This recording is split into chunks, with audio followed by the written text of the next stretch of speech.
문재인 전 대통령 사위였던 서모 씨의 특혜 채용 의혹을 수사 중인 검찰이 지난 30일 문다혜 씨 자택을 압수수색했죠. 그런데 검찰은 압수수색 영장에 문 전 대통령을 피의자로 적시한 것으로 알려졌습니다. 야권의 반발이 커지고 있습니다. 문정부 청와대와 내각 출신 민주당 의원들이 오늘 목소리를 높였는데 그 목소리부터 확인하겠습니다. 정권이 위기일 때마다 국면 전환용 정치 보복 수사를 반복해온 검찰의 병이 또 도졌습니다. 김건희 여사는 명품백을 받아도 감사의 표시라며 이제 수백만 원씩 뇌물을 턱턱 받아도 되는 세상을 만들더니 문재인 대통령에게는 다 큰 성인인 딸에게 생활비를 안 줬으면 그 돈만큼 뇌물이라는 해괴망측한 궤변을 뒤집어 씌우겠다고 합니다.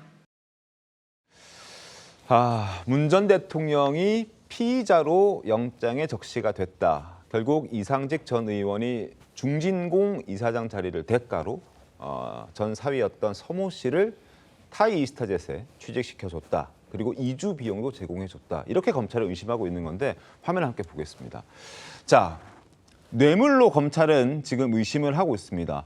원래 벌이가 없었던 문다혜 씨 가족을 위해서 문재인 전 대통령 부부가 생활비를 주고 있었는데 취업과 동시에 이 생활비가 지급되지 않았습니다. 이제 월급을 받기 시작했으니 당연히 생활비를 주지 않아도 됐겠죠. 그런데 이걸 두고 검찰은 그러니까 생활비를 주지 않기 위해서 취직시켜줬다. 그러니까 이건 뇌물죄에 해당되는 것 아니냐라고 지금 검찰은 판단하고 있고 그래서 문재인 전 대통령을 피의자로 적시했다. 영장에 그렇게 기록돼 있다라는 부분 그리고 문다혜 씨의 서울 자택도 압수수색했고 그리고 서모 씨가 어떻게 해서 타이이스타젯 설립자인 이상직 전 의원이 설립한 그 회사에 취직하게 됐느냐라는 부분까지 이제 파고들고 있는 그런 상황입니다. 뇌물죄 적용 가능합니까, 설전 변호사님? 저는 좀 법리적으로 무리한 수사를 하고 있다고 봅니다. 지금 기본적으로 우리가 방금 화면에서 봤다시피 어떤 뇌물죄가 성립을 하려면요. 네. 지금 문재인 대통령 부부, 문재인 대통령과 그다음에 문다혜 씨를 부녀지간이잖아요. 이걸 경제적 공동체 관계로 봐야 돼요. 네. 그래야지만 지금 제일 처음에는 제3자 뇌물죄로 하다가 지금은 아예 단순 뇌물 수뢰죄로 지금 가겠다라고 하거든요. 그러면 경제적 공동체가 돼야지만 이것이 성립을 하는 것인데 이 생활비란 것도 반복적으로 줬었는지 얼마간을 줬었는지 근데 총 2억 원 정도의 2억 3천만 원 정도를 2억 3천만 원 정도의 어떤 비용이 갔다라고 하는데 그거의 대가가 이상직 전 의원의 무슨 중진공 이사장이라든지 지위라든지 아니면 나중에 국회의원 공천이라든지 네. 이런 것이라고 대가성이라고 얘기를 하는데 저는 대가성이 연결되기는 어렵다고 보고요. 그러면 정치권에서 이건 사법적인 내용이고 정치권에서는 그러면 바로 야권에서 이런 얘기 나올 수밖에 없어요. 아니 그러면 윤석열 대통령하고 김건희 여사는 부부인데 경제적 공동체를 안 받잖아요. 검찰에서. 그러니까 이 뇌물이 선물이 돼버렸잖아요. 명품백이. 그럼 말이 안 되는 거예요. 그럼 같은 기준이 아니라 다른 기준으로 어떻게 수사를 할 수가 있죠? 저는 그런 부분에서라면 글쎄요. 이건 좀 제가 봤을 때는 무리한 수사다? 네, 정무적으로도 무리한 수사고요. 법리적으로도 상당히 무리한 수사이기 때문에 저는 공소 유지도 굉장히 어렵다고 봅니다. 어떻습니까? 검찰 수사 결과는 이제 법원에서 판단하겠지만은 저는 법률가는 아니지만 이것이 구조를 보면은 저는 그때 박근혜 전 대통령 뇌물죄 적용됐지 않습니까? 네. 그 정유라스 말 때문에. 그렇죠. 네. 그러니까 그것과도 저는 비슷한 구조일 수도 있다고 보는 것이. 제3자 뇌물죄는 가능하다. 예, 그렇게 그렇게 보는 것이 이겁니다. 지금 민주당에서 이야기하는 것은 그럼 문재인 전 대통령 예사위가 취업을 해서 월급 받은 것을 가지고 그걸 아무리 전문성이 없어도 일단 월급 받은 것 아니냐 이렇게 이야기를 하는데 월급을 받았으면은 그 뇌물죄 이런 거 해당이 안 되죠. 그런데 그 전 단계에서 중진공 이사장에 임명을 한 겁니다. 네. 임명을 했고 중진공 직원들이 또 해외 태국으로 이주하는데 다 나서서 도왔어요. 도와줬다는 네, 부동산 업자들도 네. 만나고 다 도와줬어요. 그리고 지금 2억 3천만 원 이야기하는데 이 검찰에서 조사한 것을 보면은 이것 외에도 현금 그러니까 월급 급여를 준 것 외에도 이스타 항공의 항금 노선을 또 그때 국토교통부가 줬다 싱가포르 같은데 이런 것도 있거든요. 이런 것도 있고 더구나 지금 그 경호처, 그 태국에 갔던 경호원을 통해서 네. 또 돈 거래가 수천만 원이 있었다는 것도 있고 이 유모 씨 또 양모 씨, 이 김정숙 여사의 그 의상을 담당했던 이런 사람들과 또 돈 거래가 있었다는 것이 나오고 있어요. 그러니까 단순히 서모 씨, 옛사위 서모 씨에게 급여를 주도록 했다. 이게 하나만이 아니고 네. 여러 가지 다른 이 특혜나 아니면은 이 지원을 해준 것이 또 있고 그 청와대 안에서도 네. 청와대 안에서도 돈 흐름이 있었기 때문에 그걸 종합적으로 보아서 지금 뇌물죄를 적용을 하려고 하는 것 같아요.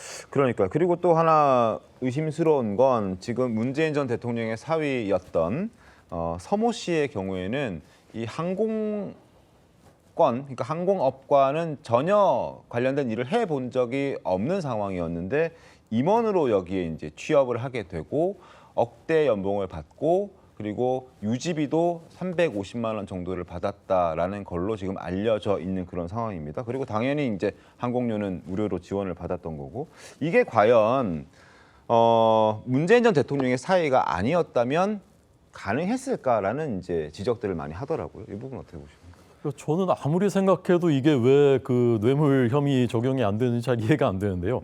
김건희 여사 사건하고 자꾸 비교를 하는데 네. 이제 100만 원 명품백을 받았다. 국민들의 법감정에 어긋나죠. 그런데 이제 청탁금지법에 처벌할 수 있는 조항이 없기 때문에 이미 대통령은 사과를 했고 그렇지만 기소를 할 수 없다라고 이제 판단을 한 것이지 않습니까? 그리고 대통령의 직무와 관련된 청탁도 없었던 것으로 밝혀졌고요. 근데 이 경우는 중진공 이사장 임명했다라는 건 대통령 직무와 뭐 직결되는 뭐 빼도 박도 못하는 것 아닙니까? 또 2년 뒤에는 못 받았었던 공천을 그 지역구에서 공천을 받았습니다. 이분이. 네. 그리고서 무려 2억 원의 금품이 제공이 됐단 말이에요. 사위한테. 네. 제공이 됨으로써 대통령 부부가 그 딸에게 지원했었던 생활비가 안 나가게 됐어요. 대통령 맞습니다. 부부 입장에서는 그 뒤로는 그 금품이 사실 어떻게 보면 대통령 부부가 수혜를 받은 거란 말입니다.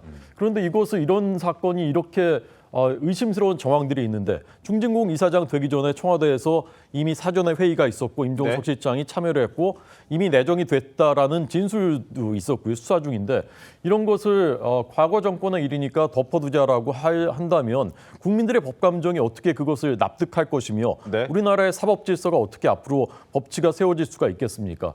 오늘 이재명 대표께서 아까 모두 발언하면서 이 문제를 언급하셨는데 네. 제가 듣기에는요. 약간의 좀 면책, 그러니까 좀 표만 내는 네. 그런 정도라고 저는 느꼈어요.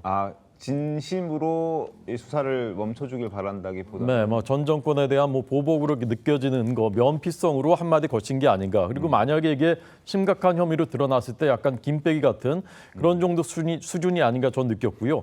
오히려 자신의 혐의 받는 거에 대해서 국민들의 의사와 선택을 존중하라 이 얘기를 한참 하셨거든요. 이건 총선에서 우리가 일당이 됐고 내가 85%로 당대표가 됐는데 왜 한동훈 63%그 얘기하면서 이 국민들의 의사를 선택을 존중하지 않느냐. 이 얘기에 이제 오히려 저는 방점이 실려 있는 거라고 봤고요. 지금 이 사건은 문재인 전 대통령 관련 사건은 네. 그냥 법대로 수사하면 됩니다. 예, 그것이 저는 국민들의 감정이라고 생각합니다. 알겠습니다. 자, 지금 문다혜 씨 이런 얘기 했습니다. 그 돌을 누가 던졌을까? 왜 하필 내가 맞았을까? 그러니까 자신은 죄가 없다는 걸 보여주고 싶었던 것 같습니다. 그래서 어제 자신의 입장을 이렇게 밝혀왔습니다. 자, 그런데 과거 목소리도 한번 저희가 좀 들려드릴게요. 어떤 얘기했는지 한번 들어보겠습니다. 아빠, 저는 아버지께서 정치하시는 것을 좋아하지 않았는데요. 아빠가 저 어렵고 힘든 길을 가지 마시길 바랬어요. 지금은 오히려 아버지께서 대통령 후보가 되셔서 다행이라고 생각합니다. 늘 자신에게 엄격하라고 강조하셨죠? 그 말씀 따르겠습니다. 저와 저희 가족들은 스스로에게 엄격하게 본분을 지키면서 살겠습니다. 자, 스스로 엄격하게 본분을 지키면서 살겠다라고 얘기했던 문다혜 씨의 목소리까지 저희가 전해드렸습니다. 자, 어제 밤에 올렸던 그 의미심장한 글의 해석을 좀 해보겠습니다. 송구 본부장님 어떻게 좀 보셨습니까? 일단 넷플릭스 드라마에 나오는 그 대사라고 하죠. 그렇다 하더라고요. 예, 그 네. 드라마인데 이게 결국은 2차 가해 이야기이기도 하고 네. 그 본인이 이런 심정을 밝혔습니다. 그런데 누가 돌을 던졌는데 내가 맞았는가? 그 부분이 본인이 어떤 피해자라는 이야기가 되는 거죠. 네. 그런데 어제 이것만 가지고는 잘 이해가 안 됩니다. 1월 25일에 SNS에 문다혜 씨가 글을 올린 게 있어요. 저 기억하시겠지만은 또다시 표적이 될 아버지와 우리 가족 그거 한번 올린 적이 있습니다. 네네. 그래서 가족 모두의 평안과 무탈만을 기원한다. 그래서 아버지가 다시 표적이 된다. 그런데 그 시점이 그 울산 부정선거 네네. 여기 재기수사 명령을 내렸을 때고 대검에서 네. 재기수사 명령을 했을 때고 그다음에 또 하나는 통계 조작으로 관련자가 소환됐을 때고 또 하나가 뭐냐면 지금 논란이 되고 이 사건과 관련해서 네. 그 전에 인사비서관이 딱 소환된 시점이에요. 아, 그렇죠. 예, 인사비서관이 소환된 시점이고 그 직후에 저게 1월 25일 날 제가 말씀드린 그 글이 올라갔는데 네. 1월 말 2월 초에 백원우 뭐 조현옥 다 소환이 될 때입니다. 그 소환이 될 때 이 어떤 뭐 그 수사망이 좁혀오는 걸 느꼈겠죠. 느꼈는데 그 사건이 지금 이어져서 거의 이제 결론이 되는 부분까지 왔어요. 그래서 이제 어젯밤에 이런 거를 올렸다고 하면은 본인이 어떤 그 좀 압박감, 네. 수사의 압박감을 상당히 느끼고 있다고 봐야 되겠죠. 압박감을 느꼈기 때문에 어젯밤에 트위터를 통해서 이런 글을 올렸을 것이다라고 이제 설명을 해주셨습니다. 강선희 평론가님 어떻습니까?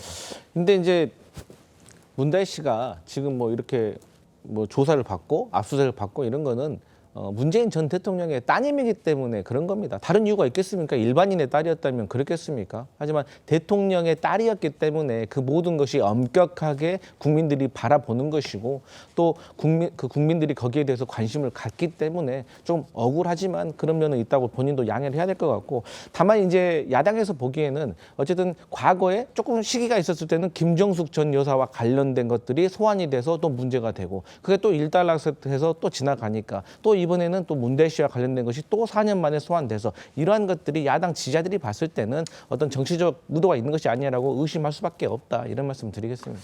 알겠습니다. 계속해서 수사 상황 좀 지켜보겠습니다. 수사가 이제 마무리되어가는 그런 분위기인 것 같은데 느낌상으로는 어디까지 수사가 진행될지 그리고 문재인 전 대통령이 피의자로 적시가 돼 있다는 부분도 말씀을 드렸는데 혹시 문재인 전 대통령까지 수사를 하게 될지 이런 부분도 저희가 관심 있게 지켜보도록 하겠습니다.